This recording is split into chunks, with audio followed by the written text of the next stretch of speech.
علم سے ہے تعمیر ترقی، علم سے ہی خوشحالی ہے، علم سے ہے مضبوط معیشت، علم سے ہی ہریالی ہے۔ بسم اللہ الرحمن الرحیم۔ عزیز طلباء، عثمان پبلک اسکول سسٹم جہاں آپ تمام طلباء کے لیے تعلیم سے متعلق مختلف سرگرمیاں ترتیب دیتا ہے، وہیں پر آپ کی تربیت کے حوالے سے مختلف عنوانات کے تحت مختلف نوع مہمات کا انعقاد کرتا ہے اور ان مہمات کے ذریعے آپ کی تربیت کا سامان مہیا کرتا ہے۔ اسی سلسلے کی ایک کڑی جو ہے وہ ہمارے یہ زیرو پیریڈ ہے، اور زیرو پیریڈ کے اندر اساتذہ آپ کی مختلف عنوانات کے تحت آپ کی رہنمائی کرتے ہیں اور وہ ساری باتیں آپ کو بتاتے ہیں جو آپ کی عملی زندگی میں آپ کے لیے رہنما ثابت ہو۔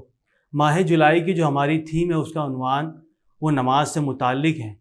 اس پورے ماہ جتنے بھی پیریڈ ہوں گے زیرو پیریڈ، اس میں انشاءاللہ ہم نماز کی فرضیت، اس کی اہمیت، اس کے فیوز اور برکات، اس کے ترک پر جو وعیدیں ہیں اس حوالے سے، اور پھر نظام صلاۃ کے قیام کے حوالے سے کہ معاشرے میں نظام صلاۃ کو کس طرح قائم کیا جانا چاہیے، ان حوالوں سے انشاءاللہ ہم گفتگو کریں گے، بحث کریں گے، آپ کی رہنمائی کریں گے۔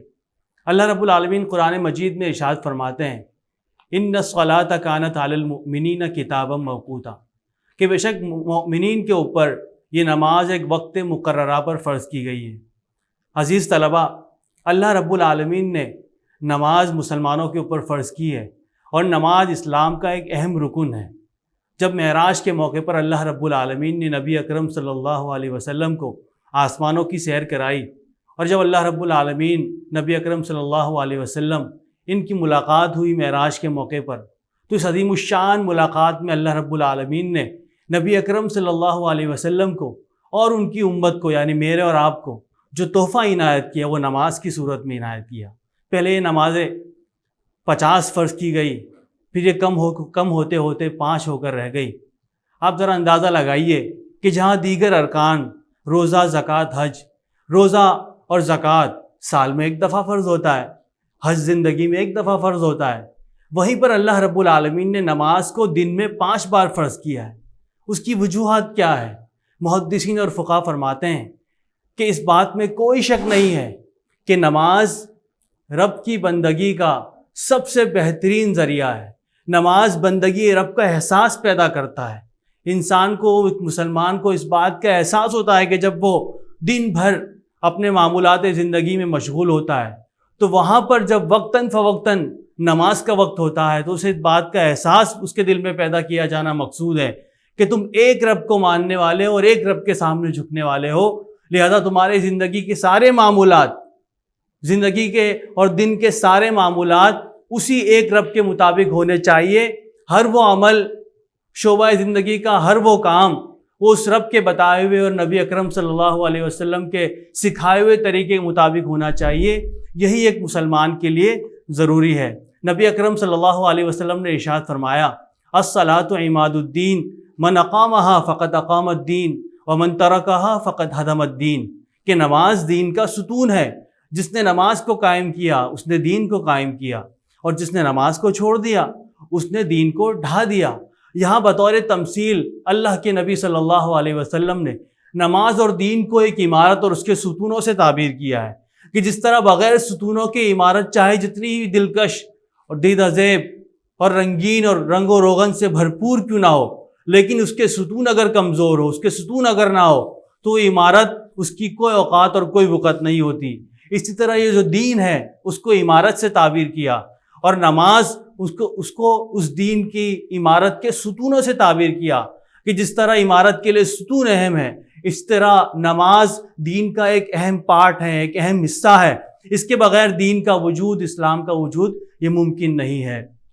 اور آپ ذرا اندازہ لگائیے کہ اللہ رب العالمین نے زندگی میں جہاں مختلف مراحل سے انسان گزرتا ہے، کبھی اس کو بھوک اور پیاس لگتی ہے، قحط کا عالم ہے، تو اللہ رب العالمین نے اور آپ کے پیارے نبی صلی اللہ علیہ وسلم نے کہا کہ بھائی بارش کے لیے دعا کرنی ہے، آپ نماز کا سہارا لو۔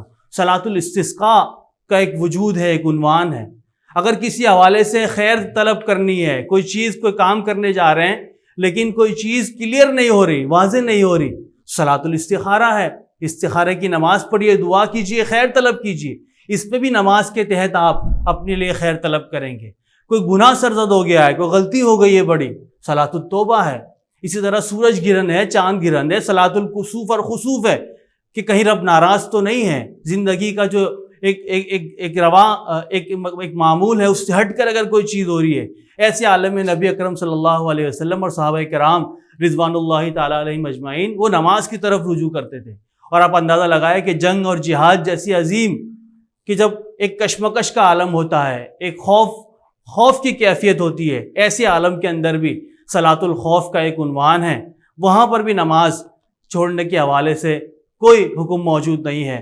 حضرت عبداللہ ابن عمر رضی اللہ تعالیٰ عنہ جلیل القدر صحابی ہے، روایت کرتے ہیں کہ ایک دن نبی اکرم صلی اللہ علیہ وسلم نے نماز کا ذکر کیا اور فرمایا جو شخص نماز کا اہتمام کرتا ہے قیامت کے دن اس کے لیے ایک نور ہوگا، اور یہ نور اس کو عذاب جہنم سے بچانے کا ذریعہ ہوگا اور کافی ہوگا، اور جو شخص نماز کا اہتمام نہیں کرتا، نماز میں تساہل کرتا ہے، اس کے لیے قیامت کے دن نہ کوئی نور ہوگا، نہ کوئی دلیل ہوگی، نہ عذاب سے بچنے کا کوئی راستہ ہوگا، اور قیامت کے دن اس کا حشر فرعون، قارون، حامان اور ابی ابن خلف کے ساتھ ہوگا۔